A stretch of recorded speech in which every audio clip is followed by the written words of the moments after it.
Class BSc BEd first year का topic solution, जिसका part number 9 हम करने जा रहे हैं। इससे पहले 8 पार्ट तक हमने कर लिया और हमारा जो टॉपिक चल रहा था वो था अणुसंख्यक गुणधर्म, जिसके अंदर 4 प्रकार के अणुसंख्यक गुणधर्मों की हमने बात की थी। पहला अणुसंख्यक गुणधर्म हमारा कंप्लीट हो गया, वाष्प दाब में आपेक्षिक अवनमन। आज का जो हमारा सेकंड अणुसंख्यक गुणधर्म या आज का जो हमारा टॉपिक है वो है क्वथनांक उन्नयन, एलिवेशन ऑफ बॉइलिंग पॉइंट। सबसे पहली बात तो ये होती है कि बॉइलिंग पॉइंट क्या होता है, बॉइलिंग पॉइंट क्या होता है, और उन्नयन का मतलब क्या होता है, बढ़ना, कि बॉइलिंग पॉइंट कैसे बढ़ रहा है। तो सबसे पहली बात तो ये है कि बॉइलिंग पॉइंट क्या होता है, जब हम किसी भी द्रव पदार्थ को लेते हैं और उसको गर्म करते हैं, जिस बिंदु पर वो पदार्थ, द्रव पदार्थ ले लिया हमने, और जिस बिंदु पर वो द्रव पदार्थ वाष्प में बदलता है या अपने कह सकते हैं कि वो पदार्थ उबलने लगता है, तो वो टेम्परेचर का जो बिंदु होता है वो उसका क्या होता है, क्वथनांक बिंदु होता है, या फिर हम उसको बोल सकते हैं बॉइलिंग पॉइंट। क्या बोल सकते हैं, बॉइलिंग पॉइंट। जैसे या फिर अपने कह सकते हैं कि ताप का वह बिंदु, ताप का वह बिंदु जिस पर हमने क्या लिया है, द्रव पदार्थ, जिस पर द्रव का वाष्प दाब, द्रव का वाष्प दाब बराबर क्या हो जाए, वायुमंडलीय दाब। क्या हो जाए, वायुमंडलीय दाब। तो अपने ऐसे कह सकते हैं कि ताप का वह बिंदु जब द्रव का वाष्प दाब वायुमंडलीय दाब के बराबर हो जाता है, तो वह बिंदु उसका क्वथनांक बिंदु होता है। यानी कि जब द्रव का वाष्प दाब और वायुमंडलीय दाब दोनों बराबर हो जाएंगे तो उस बिंदु पर वो पदार्थ उबलने लगता है, वही उसका क्या होता है, क्वथनांक बिंदु होता है। तो हमने यहाँ पर द्रव पदार्थ की बात की कि द्रव पदार्थ को कैसे उबालते हैं और उसके क्वथनांक बिंदु को कैसे निकालते हैं। लेकिन हमारा जो टॉपिक है वो क्या है, सॉल्यूशन। द्रव पदार्थ हमने क्या लिया, एक विलायक लिया था। क्या लिया था, विलायक लिया था। तो विलायक का जो क्वथनांक होता है उसको लेते हैं और उसके बाद उस विलायक के अंदर कुछ विलेय पदार्थ डाल देते हैं, तो क्या बन जाएगा, सॉल्यूशन बन जाएगा, विलयन बन जाएगा। तो उस विलयन को फिर उबालते हैं, अपने उसका क्वथनांक बिंदु निकालते हैं। तो विलायक की तुलना में विलयन का क्वथनांक बिंदु अधिक आता है, तो इसीलिए हम कहते हैं कि क्वथनांक में क्या हो गया, उन्नयन हो गया, क्वथनांक बढ़ गया, या एलिवेशन ऑफ बॉइलिंग पॉइंट। तो हमने क्या किया, यहाँ पर विलायक का क्वथनांक, विलायक का जो क्वथनांक है वो कितना लिया हमने, TB ले लिया। क्या ले लिया, TB ले लिया। फिर हमने क्या किया, इसके अंदर विलेय मिला दिया, यानी कि हम ये कह सकते हैं विलेय प्लस विलायक। क्या बन जाएगा, विलेय प्लस विलायक, यानी कि क्या बन गया, विलयन। विलयन का क्वथनांक, विलयन का क्वथनांक क्या लेंगे हम, T ले लें, एक विलयन है, 2 है तो T1 T2 ले सकते हैं अपने। तो अपने बोल सकते हैं क्वथनांक उन्नयन, क्वथनांक उन्नयन बराबर, क्वथनांक उन्नयन को निकालेंगे तो इसको डेल्टा TB से शो करेंगे, क्योंकि हमने अंतर निकालना है दोनों के अंदर, तो डेल्टा T लिखेंगे। बॉइलिंग के लिए B आ जाएगा, तो डेल्टा TB किसके बराबर हो जाएगा, अभी यहाँ पर बॉइलिंग पॉइंट कम था और यहाँ क्या था, ज़्यादा था, तो इसलिए पहले ज़्यादा वाले को लेंगे। तो T माइनस क्या हो जाएगा, TB हो जाएगा। क्या हो जाएगा, T माइनस TB हो जाएगा। तो क्वथनांक उन्नयन को हमें इस तरीके से निकाल सकते हैं। तो क्वथनांक उन्नयन के आधार पर सूत्र को स्थापित करेंगे और इस सूत्र के आधार पर अपने ये कहते हैं कि जो क्वथनांक उन्नयन होता है वो वाष्प दाब अवनमन के समानुपाती होता है। वाष्प दाब में जितना ज़्यादा अवनमन होगा क्वथनांक उन्नयन का मान उतना ही ज़्यादा होगा। वैसे भी अपने कहते हैं ना कि समानुपाती में कोई चीज़ होती है तो एक को बढ़ाते हैं तो दूसरी बढ़ती जाती है। तो जो डेल्टा टी बी है वो क्या होता है, क्वथनांक उन्नयन वाष्प दाब मनमन के समानुपाती होता है। तो इसके लिए क्वथनांक उन्नयन के लिए अपने क्या करते हैं, एक ग्राफ बनाते हैं और उस ग्राफ को हम इस प्रकार शो करते हैं। यहाँ पर क्या लेते हैं, टेम्परेचर लेते हैं और यहाँ पर क्या लेते हैं, दाब लेते हैं, या फिर आप वाष्प दाब बोल सकते हो, जिसको P से शो करेंगे, ठीक है। और इसको क्या करते हैं, T से शो करते हैं। इस ग्राफ को इस तरीके से सीधी रेखा के रूप में शो किया जाएगा, ठीक है। ये जो बिंदु होता है इसको हम नीचे तक मिलाते हैं, ये क्या होता है, TB होता है, ठीक है। और ये तो विलायक के लिए, ये फर्स्ट विलियन के लिए, सेकंड के लिए, तो अपने ये लिख सकते हैं, ये तो सॉल्वेंट के लिए, ये सॉल्यूशन फर्स्ट के लिए, और ये क्या हो जाएगा, सॉल्यूशन सेकंड के लिए, ठीक है। यहाँ पर इसको इस तरीके से मिलाएंगे तो ये किसको शो करेगा, दाब को शो करेगा। तो ये जो लंब रेखाएं एक्स वाई जेड पर हमें प्राप्त होती हैं और ये डेल्टा टी बी को शो करती हैं, और ये सॉल्यूशन फर्स्ट के लिए तो T1 से शो करेंगे, और ये सॉल्यूशन सेकंड के लिए तो इसको T2 से शो करेंगे। एक सॉल्यूशन हम क्या करें, एक सॉल्यूशन ले रहे हैं तो T ले लेंगे, दो ले रहे हैं तो T1 T2 भी ले सकते हैं अपने। और यहाँ पर क्या हो जाएगा, TB, यहाँ पर P हो जाएगा, ये P1 हो जाएगा, और ये किसको शो करेगा, P2 को, क्योंकि ये सॉल्वेंट के लिए दाब का मान P और ये टेम्परेचर का मान TB हो जाएगा। सॉल्यूशन फर्स्ट के लिए इसका मान, ये रेखा यहाँ आकर मिल रही है TB, यानी कि बॉइलिंग पॉइंट वाले टेम्परेचर पर इस सॉल्यूशन फर्स्ट का दाब जो होता है P1 और इसका क्या हो जाएगा, सेकंड वाले का P2 हो जाएगा। तो इस तरीके से हम इनको इस प्रकार शो कर सकते हैं, A, B, C और D और E। तो इस प्रकार एक त्रिभुज ये बन गया A, B, D, और दूसरा ये बन गया A, C, E। तो ऐसे लिख सकते हैं, त्रिभुज A, B, D व ACE के अनुसार, AC के अनुसार। तो यहाँ पर ये जो होगी वो इसके बराबर हो जाएगी। तो हम ऐसे लिख सकते हैं, AE बटा में AD बराबर क्या हो जाएगा, ये इसके बराबर, तो AC बटा में क्या हो जाएगा, AB। तो AC किसको शो कर रही है, TB और T2 को शो कर रही है। तो ये हो जाएगा, T2 का टेम्परेचर ज़्यादा है तो T2 माइनस क्या हो जाएगा, TB हो जाएगा बटा में AD। TB और T1 को शो कर रही है तो T1 का मान ज़्यादा है TB से, तो ये इक्वेशन बन जाएगी। AC यहाँ पर P का मान ज़्यादा है P2 से, तो हम ऐसे लिखेंगे P माइनस P2 और P माइनस P1। AB का मान ये दिया हुआ है P और P1, तो इसको हम डेल्टा T2 भी लिख सकते हैं और इसको डेल्टा T1 लिख सकते हैं, बराबर इसको डेल्टा P2 लिख दें और इसको डेल्टा P1 लिख दें।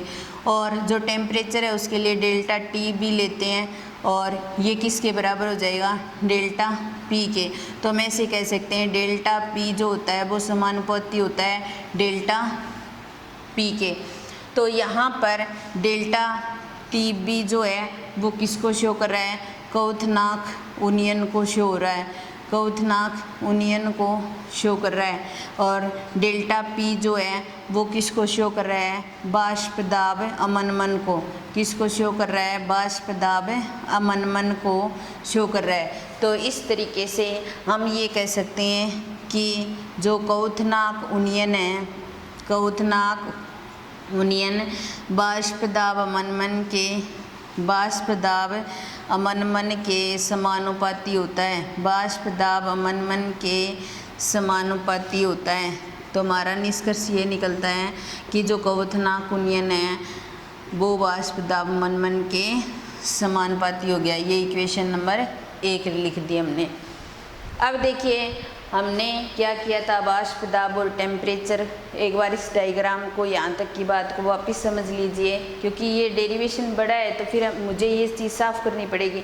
देखो विलायक का क्वथनांक हमने TB लिया था, विलेय और विलायक विलयन का क्वथनांक T लिया, तो क्वथनांक कुनियन बढ़ रहा है तो T का मान जाता है TB से। ये T किसको शो कर रहा है, सॉल्यूशन के क्वथनांक को शो कर रहे हैं। यहाँ पर हमने 2 लिए हैं तो 2 के अनुसार बाष्प दाब P और टेम्परेचर के मध्य हमने ग्राफ बनाया।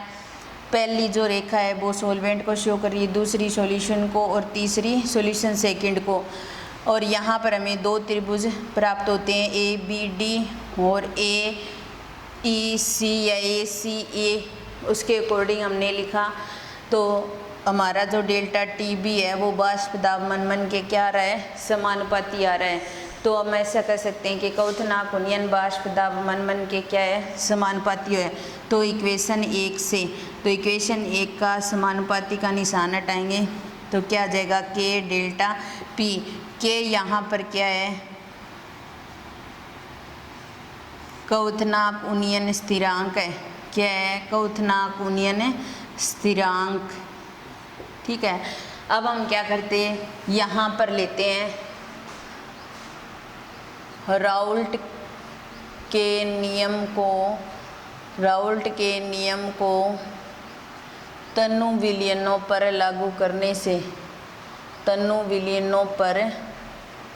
करने पर तो हमने इक्वेशन निकाल ली थी बाष्प दाब अमनमन के अकॉर्डिंग। तो हमारी इक्वेशन ये थी ना, PB नोट माइनस PS बटा में PB नोट बराबर क्या था, NA बटा में NB, ये था ना। और ये बाष्प दाब में अमनमन को शो करा है तो हम डेल्टा P लिख सकते हैं इसकी जगह, और PB नोट बराबर क्या जाएगा, NA बटा में NB। NA जो है वो क्या है, विलेय के मोल है। NA जो है वो क्या है, विलेय के मोल।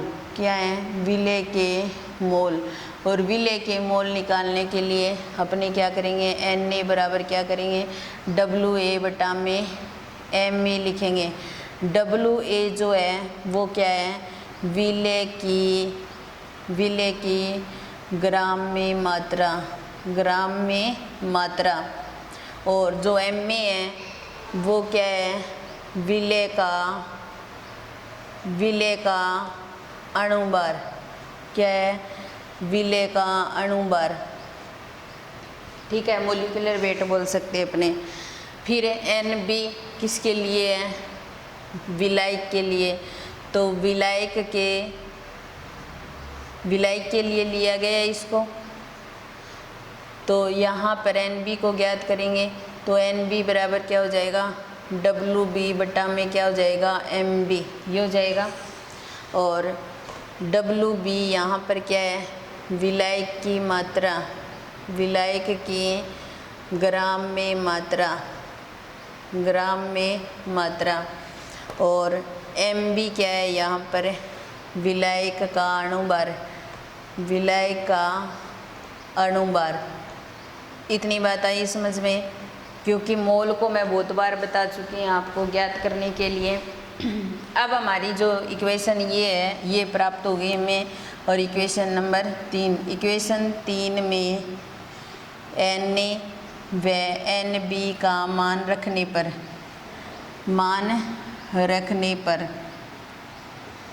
हम मान रखेंगे तो डेल्टा TB बटा में PB नोट बराबर ये हो जाएगा WA बटा में MA इंटू में WB बटा में MB, ये आ जाएगा। हमें क्या करना है, डेल्टा P का मान ज्ञात करना है।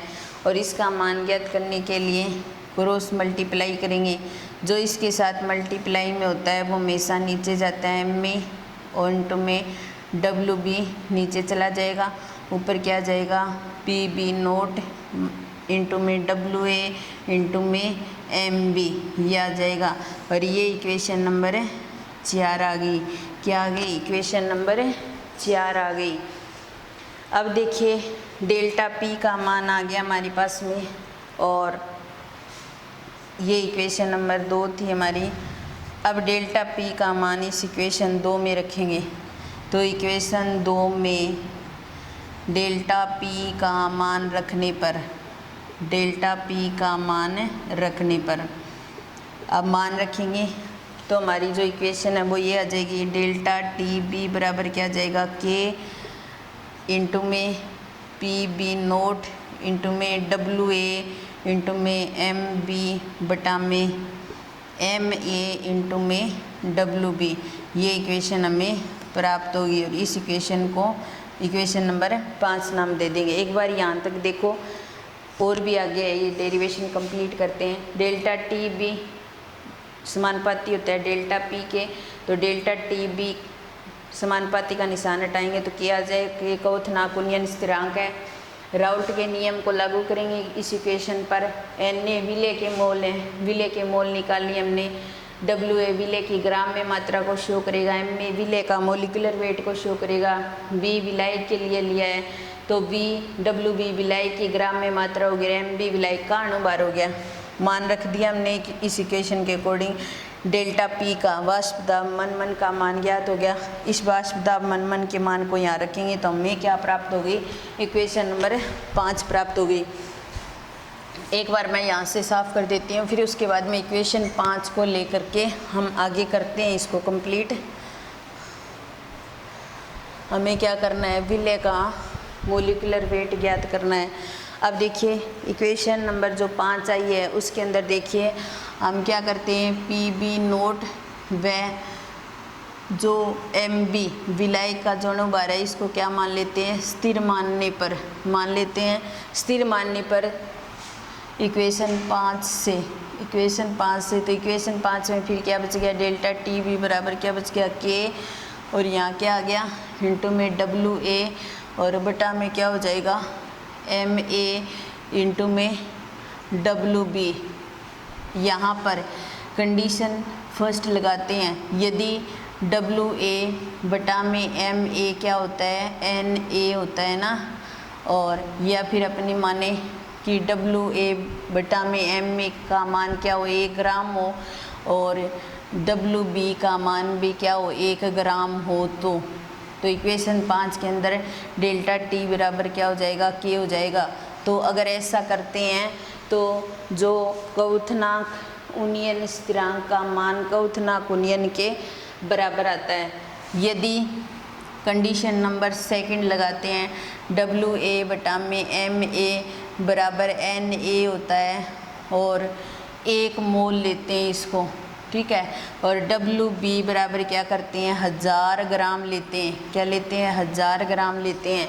तो इक्वेशन 5 से, इक्वेशन 5 से तो डेल्टा टी बी बराबर क्या आ जाएगा, के अपॉन में 1000 आ जाएगा, के अपॉन में 1000 आ जाएगा, क्योंकि इसका मान देखो डब्ल्यू एम ए का मान तो 1 हो गया और डब्ल्यू बी का मान क्या हो गया, 1000 आ गया। तो के बटा में 1000 किसके बराबर होता है, के बी के बराबर होता है।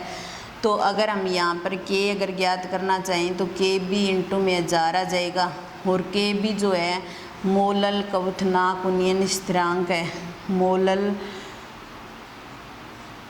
क्वथनांक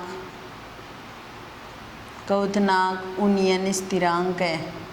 जो के था वो तो क्वथनांक उन्नयन स्थिरांक था, और के था, के बी है वो मोलल क्वथनांक उन्नयन स्थिरांक है। अब हम क्या करेंगे, इक्वेशन 5 से, इक्वेशन 5 में ये वैल्यू रखेंगे तो डेल्टा टी बी बराबर क्या आ जाएगा, के की जगह क्या रख देंगे, ये मान रख देंगे, के बी इंटू में क्या आ जाएगा, 1000 आ जाएगा, ठीक है, इंटू में डब्ल्यू ए बटा में एम ए इंटू में क्या होता है, डब्ल्यू बी होता है। अब उसके बाद में मैंने आपको एक टॉपिक करवाया था, उसका नाम है मोललता। क्या करवाया था, मोललता। और मोललता को हमने क्या किया था, स्मॉल एम से शो किया था, स्मॉल एम से शो किया था। मोललता बराबर लिखा था विलय के मोल बटा में विलायक का बटा में विलायक का द्रव्यमान या विलायक की ग्राम में मात्रा, विलायक की ग्राम में मात्रा इंटू में क्या लिखा था, 1000 लिखा था। विलय के मोल को कैसे शो किया है, WA बटा में MA से शो किया है। इंटू में क्या है, 1000 है, ठीक है। और बटा में क्या है, WB, विलायक की जो मात्रा है ग्राम में मात्रा WB से शो की गई है। तो मोललता का सूत्र ये हो गया। अब देखिए यहाँ पर हमें ये मोललता का सूत्र दिखाई दे रहा है, WA बटा में MA। मान लो इस WA को मैं यहाँ रख दूँ, इंटू में 1000 लगा दूँ, तो वही मोललता। तो डेल्टा TB जो होता है वो K इंटू में M, KB इंटू में M, या डेल्टा TB बराबर क्या होता है, KB इंटू मोललता, KB इंटू मोललता से शो कर सकते हैं। किससे शो कर सकते हैं, KB इंटू मोललता से शो कर सकते हैं। तो एक बार वापस देख लो, डेल्टा TB जो है वो क्वथनांक उन्नयन जो है वाष्प दाब मनमन के समानुपाती होता है। समानुपाती का निशान टाइम किया जाएगा। राउल्ट के नियम के अनुसार इक्वेशन ली, NA बटा में NB का मान हमने यहाँ से रख दिया, NA का मान, और यहाँ से क्या रख दिया, NB का मान रख दिया। तो Na जो है विलय की ग्राम में मात्रा, Ma विलय का अणुभार। इसी प्रकार WB ग्राम में मात्रा, ये मोलिकुलर वेट होता है। मान रख दिया हमने, यहाँ पर वाष्प दाब मनमन का मान आ गया। इस वाष्प दाब मनमन के मान को इस इक्वेशन में रखा और उसके बाद में इक्वेशन नंबर 5 प्राप्त हो गई। इक्वेशन 5 में पहली कंडीशन अप्लाई की, विलय की मात्रा 1 ग्राम और विलय की मात्रा 1 ग्राम हो तो जो क्वथनांक उन्नयन जो होता है वो क्वथनांक उन्नयन स्थिरांक के बराबर होता है। यदि विलय की मात्रा 1 मोल और विलय की मात्रा 1000 ग्राम ले तो डेल्टा TB जो होता है वो K बटा 1000 के बराबर होता है, जिसको KB से भी लिख सकते हैं। तो K का मान होता है K इंटू 1000 के बराबर होता है।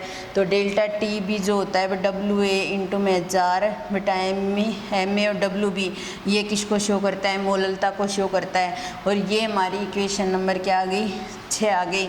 डेल्टा TB KB इंटू, मान लो मोललता का मान दिया और KB का मान दिया, तो डेल्टा TB का मान हमें ज्ञात कर सकते हैं। इसके द्वारा हम क्या करेंगे, विलय का मोलर द्रव्यमान ज्ञात करेंगे। तो हमारा एक छोटा सा टॉपिक इसी से जुड़ा हुआ है, वो और कर लेते हैं कंप्लीट। इसके अंदर देखिए क्वथनांक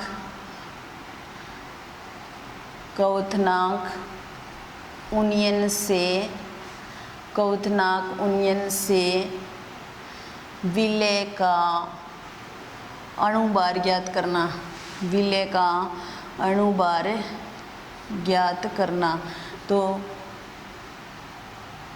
क्वथनांक उन्नयन से विलय का अणुभार ज्ञात करना। हम इक्वेशन नंबर क्या लेंगे, 6 लेंगे। इक्वेशन नंबर 6 से तो डेल्टा TB जो है वो किसके बराबर है, KB इंटू में WA बटा में MA इंटू में 1000 और इंटू में WB के बराबर है। अब हमें क्या करना है, विलय का अणुभार ज्ञात करना है। और विलय के अणुभार को MA से शो किया है, तो MA इधर लेकर आएंगे तो ये इसके साथ में मल्टीप्लाई हो जाएगा, KB इंटू में WA इंटू में 1000 और बटा में डेल्टा TB इंटू में WB। और ये इक्वेशन नंबर 7 आ गई। इक्वेशन 7 से विलय का मोलर द्रव्यमान ज्ञात कर सकते हैं। कैसे ज्ञात कर सकते हैं, अब देखो विलय की ग्राम में मात्रा दी होगी, बताया हुआ नहीं होगा कि वो पदार्थ क्या है, तो हमें क्या करनी है, उसकी पदार्थ का अणुभार तो ज्ञात करना है कि हमारे पास कौन सा पदार्थ है। KB का मान क्वेश्चन में दिया होगा, विलय की ग्राम में मात्रा दी होगी कि 12 ग्राम पदार्थ को इस विलायक के अंदर इतनी मात्रा में घोलते हैं। WB विलायक की मात्रा ये दोनों दी होंगी क्वेश्चन के अंदर मात्रा के रूप में, और इस कोस्टेंट का मान दिया होगा और कौथनाकुनियन का मान भी दिया होगा, या फिर ऐसे विलायक और विलयन का टेम्परेचर दिया होगा तो उससे भी हम कौथनाकुनियन का मान ज्ञात कर सकते हैं, क्योंकि कौथनाकुनियन क्या होता है, टी माइनस टीबी होता है। टी और टीबी का मान दिया होगा तब भी हम याद कर सकते हैं। तो इस तरीके से अगर न्यूमेरिकल आता है तो हम इस सूत्र को अप्लाई करते हैं और इसके द्वारा विलेय का मोलर द्रव्यमान हम ज्ञात करते हैं। तो इस प्रकार हमारा जो सेकंड अणुसंख्यक गुणधर्म है वो कंप्लीट हो गया, कौथनाकुनियन, जिसके द्वारा विलेय का मोलर द्रव्यमान ज्ञात कर सकते हैं। विलेय के कणों की संख्या ज्ञात की जा सकती है। अणुसंख्यक गुणधर्म का मतलब क्या होता है, विलेय के कणों की संख्या का निर्धारण करना। विलेय की प्रकृति पर निर्भर नहीं करता, विलेय के कणों की संख्या पर निर्भर करता है, वो गुण अणुसंख्यक गुणधर्म कहलाता है। तो इसकी विधियाँ और इस पर न्यूमेरिकल बाद में करेंगे। आज की हमारी क्लास यहीं समाप्त होती है। धन्यवाद।